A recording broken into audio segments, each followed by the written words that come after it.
يا أيها الناس قد جاءتكم موعظة من ربكم وشفاء لما في الصدور وهدى ورحمة للمؤمنين.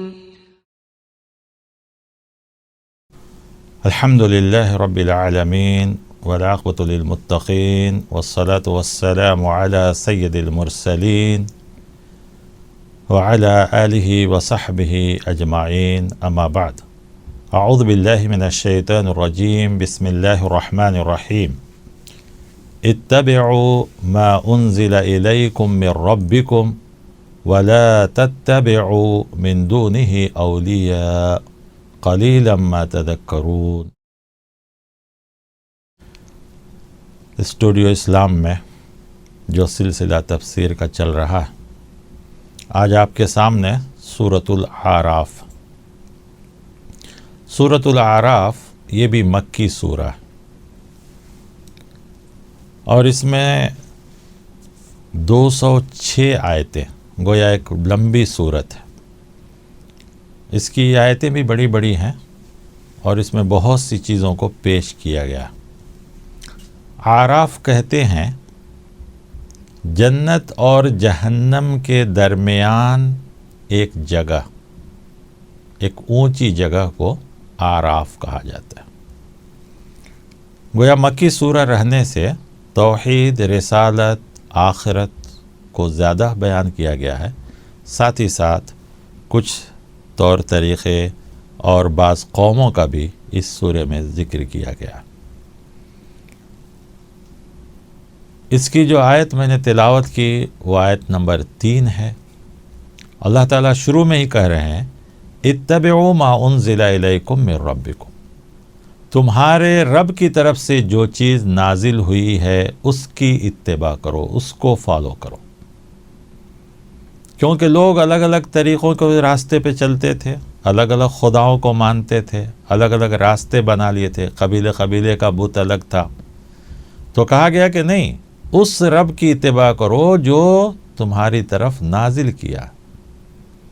وَلَا تَتَّبِعُوا مِن دُونِهِ أَوْلِيَاءَ، ان کی اتباع نہ کرو جو اس کے علاوہ تم نے دوست بنا لیا ہے، اللہ کے علاوہ جن کو تم نے دوست بنا لیا.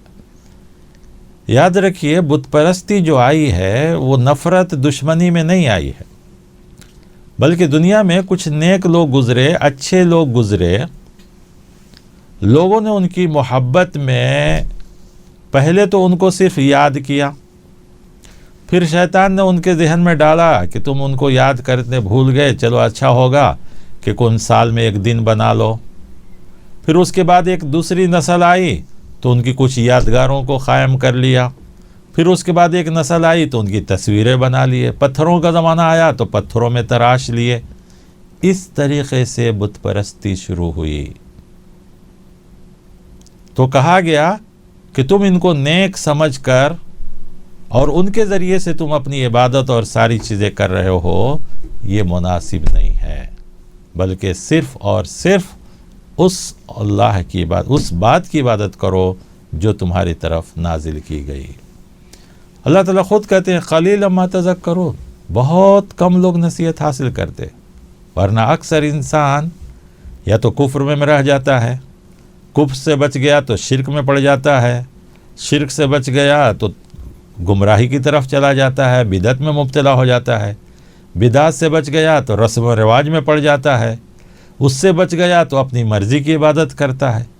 بہت کم بندے ہیں جو خالص اللہ کی عبادت، خالص اللہ کے احکام کو ماننا اور صرف نبی کے طریقے پر چلنا، بہت کم بندے ہوتے.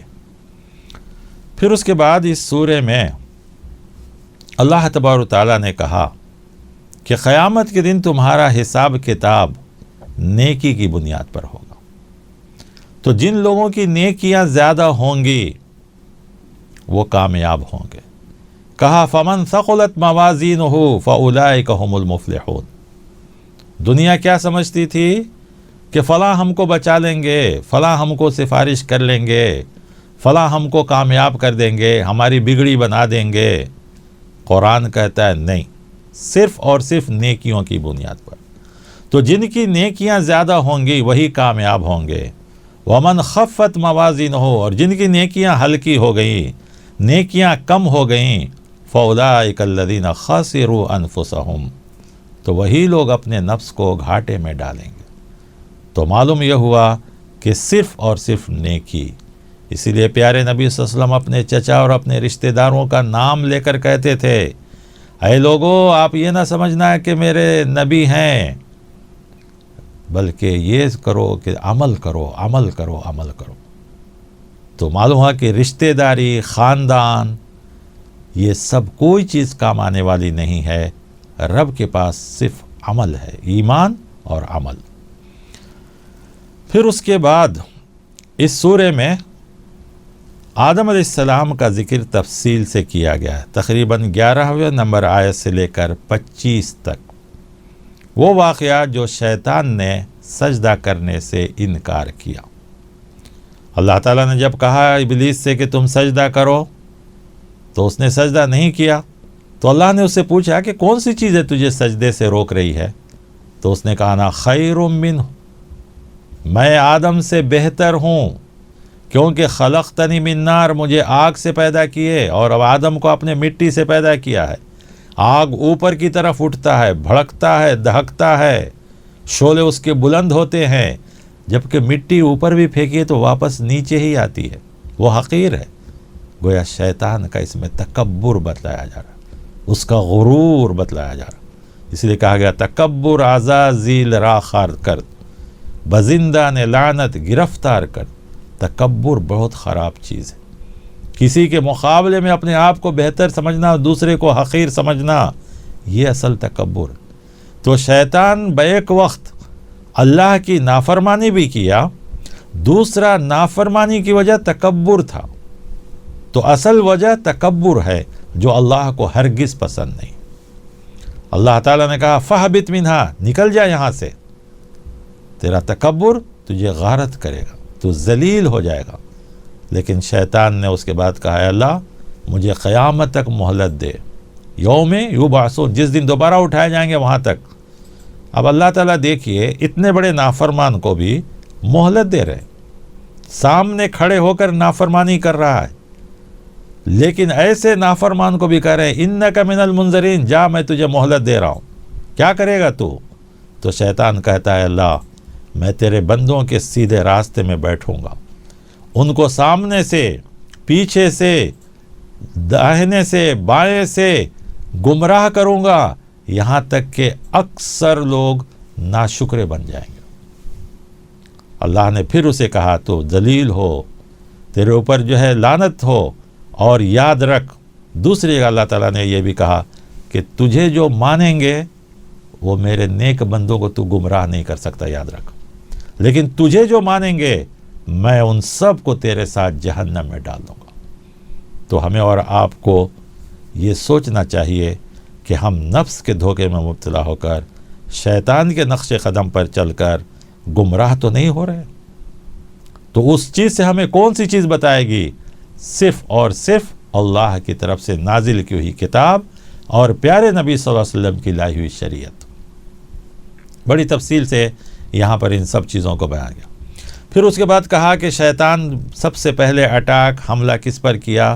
آدم اور حوا پر، کیسے گمراہ کیا ان کو، اس کا ذکر کیا گیا کہ وہ دونوں کے پاس گیا، چونکہ اللہ تعالیٰ نے ان دونوں کو جنت میں رکھا تھا، تو دونوں کے پاس گیا اور قسم کھا کر کہا، کیا کہا؟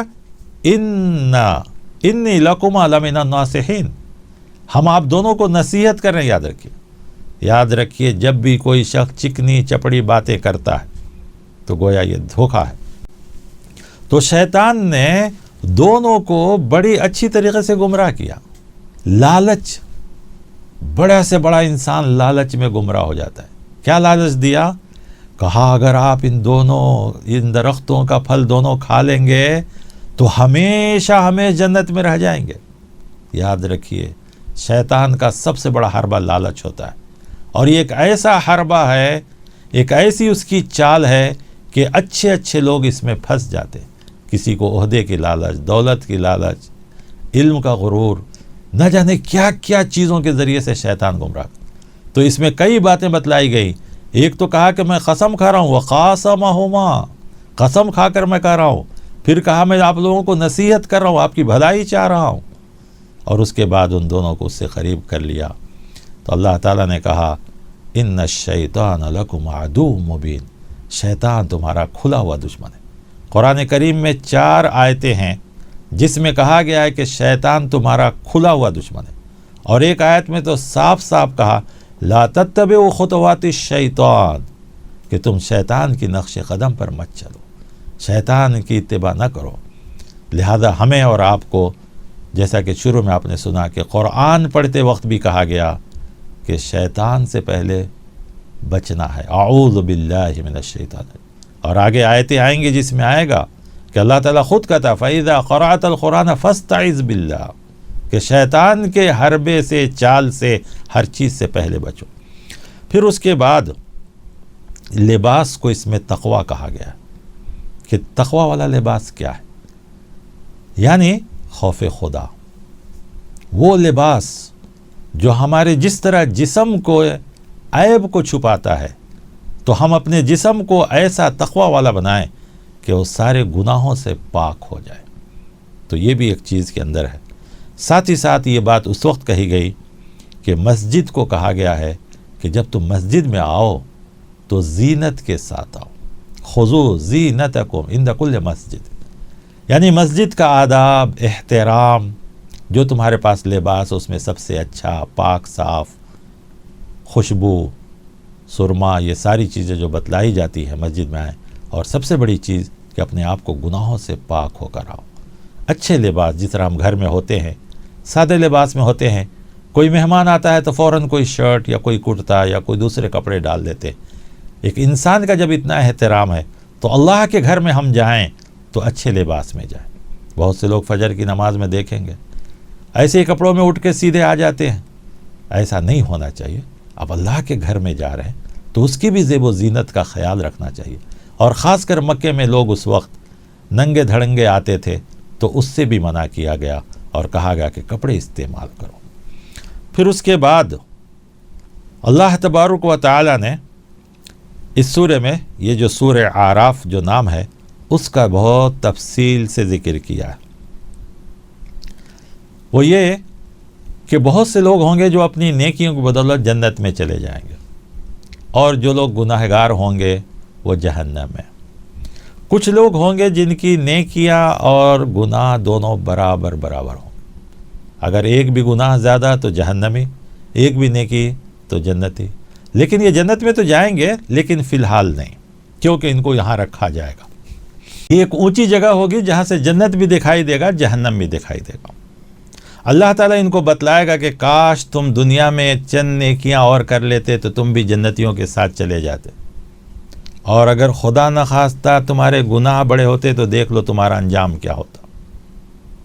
تو یہاں رہ کر یہ جنت کو بھی دیکھیں گے، جہنم کو بھی دیکھیں گے، دونوں طرف دیکھیں گے۔